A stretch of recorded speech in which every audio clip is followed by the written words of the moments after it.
અંધશ્રદ્ધા આ માત્ર કોઈ જૂનું શબ્દ નથી, પણ આપણા સમાજને લાગેલો એક એવો ઊંડો રોગ છે જે વ્યક્તિના વિચારથી માંડીને આખા દેશની પ્રગતિ સુધી દરેક જગ્યાએ નુકસાન પહોંચાડે છે.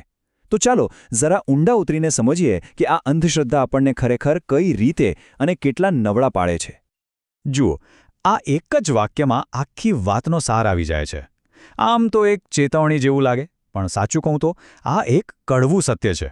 વિચારો, જે ઘડીએ આપણે કેમ અને આવું કઈ રીતે એવા સવાલો પૂછવાનું જ બંધ કરી દઈએ ને, બસ સમજી લો કે એ જ ઘડીએ આપણે અજ્ઞાનના અંધારા તરફ પહેલું ડગલું માંડી દીધું.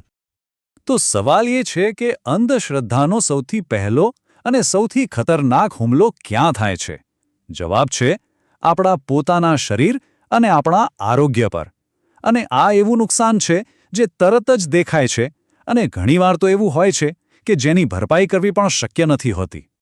અને જો આ કોઈ કાલ્પનિક વાતો નથી, જે ખરેખર ચિંતા કરાવે એવી વાત છે. આ તો એવી કડવી હકીકત છે જ્યાં કોઈ બીમાર પડે તો ડોક્ટર પાસે જવાને બદલે સીધા તાંત્રિક પાસે પહોંચી જાય અને પછી સામાન્ય તાવ પણ જીવ લઈ લે છે. ભૂત કાઢવાના નામે જે અમાનવીય અત્યાચાર થાય છે એમાં તો કેટલી વાર માણસનો જીવ જતો રહે છે. અને સૌથી દુઃખની વાત તો એ છે કે આવી ખોટી માન્યતાઓને લીધે જ્યારે નાના બાળકોને પોલિયો જેવી ગંભીર બીમારીની રસી નથી અપાતી ને, ત્યારે આપણે જાણે અજાણે એમનું આખું ભવિષ્ય છીનવી લઈએ છીએ. સારું, તો શરીરને નુકસાન તો થયું, પણ વાત અહીં અટકતી નથી. આના પછી જે બીજી સૌથી મોટી અસર થાય છે એ છે વ્યક્તિના આર્થિક જીવન પર. અંધશ્રદ્ધા એમ સમજો કે સીધી જ આર્થિક પાયમાલી નોતરે છે. અને દુઃખની વાત એ છે કે આનો સૌથી મોટો ભોગ કોણ બને છે? ગરીબ અને લાચાર લોકો. અહીંયા છે ને એક આખું વિષચક્ર ચાલે છે. એક બાજુ ઢોંગી ઠગ લોકો હોય છે જે સંતાન અપાવવાના કે પછી ધનવાન બનાવી દેવાના નામે ચમત્કારનો દાવો કરીને લોકોની મહેનતની કમાણી લૂંટી લે છે.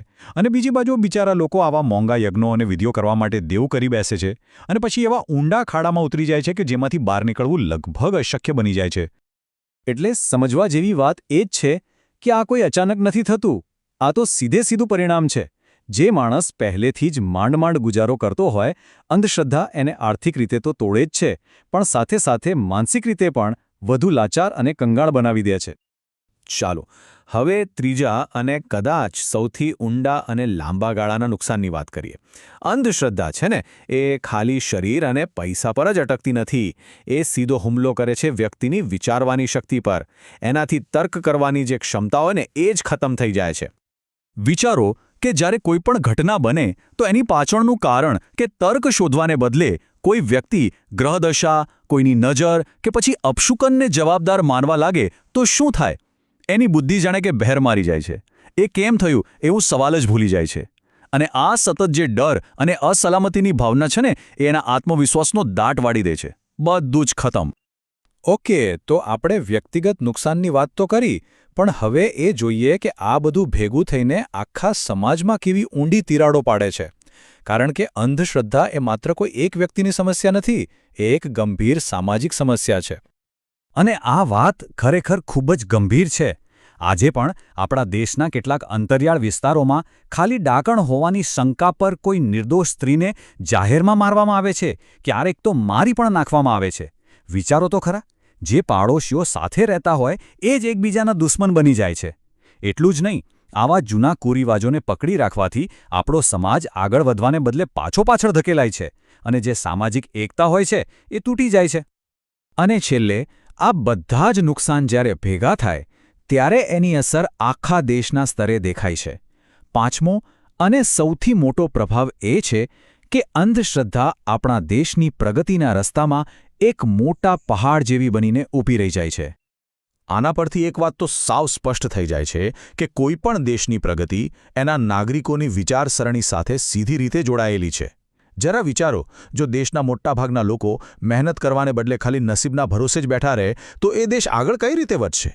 વિજ્ઞાન અને તર્કને નકારવું એ તો જાણે દેશના વિકાસના દરવાજા પર તાળું મારવા બરાબર છે. અને તમને ખબર છે, આ વાતને તો આપણા બંધારણમાં પણ સ્થાન મળ્યું છે. આપણા બંધારણના ઘડવૈયાઓ એ વાત બરાબર સમજતા હતા કે દેશ માટે સાયન્ટિફિક ટેમ્પર એટલે કે વૈજ્ઞાનિક દૃષ્ટિકોણ કેટલો બધો જરૂરી છે. એટલા માટે જ અંધશ્રદ્ધાને પ્રોત્સાહન આપવું એ ખાલી એક સામાજિક ભૂલ નથી, પણ એ આપણી નાગરિક તરીકેની જે ફરજ છે એનું સીધું ઉલ્લંઘન છે. તો આ આખી ચર્ચા પછી એક બહુ જ સ્પષ્ટ તફાવત સમજવો જરૂરી બની જાય છે. જુઓ, સાચી શ્રદ્ધા શું કરે છે? એ વ્યક્તિને મુશ્કેલીઓ સામે લડવાની હિંમત અને અંદરથી તાકાત આપે છે. અને એની સામે અંધશ્રદ્ધા શું કરે? એ વ્યક્તિને ડરપોક, શંકાશીલ અને સાવ લાચાર બનાવી દે છે. ટૂંકમાં કહીએ તો એક તમને મજબૂત બનાવે છે અને બીજી તમને અંદરથી તોડી નાખે છે. તો ચાલો, આ એક સવાલ સાથે આપણે આજના વિશ્લેષણને અહીં વિરામ આપીએ. આનો કોઈ એક બે લીટીમાં સીધો જવાબ નથી, પણ આ એક એવો મુદ્દો છે જેના પર આપણે સૌએ વિચારવું જોઈએ, આત્મમંથન કરવું જોઈએ કે આખરે શ્રદ્ધા અને અંધશ્રદ્ધા વચ્ચેની એ પાતળી ભેદરેખા છે ક્યાં? આનો જવાબ આપણે દરેકે પોતાની અંદર શોધવાનો છે અને આપણી આસપાસ તાર્કિક વિચારસરણીને પ્રોત્સાહન આપવાનો પ્રયાસ કરવાનો છે.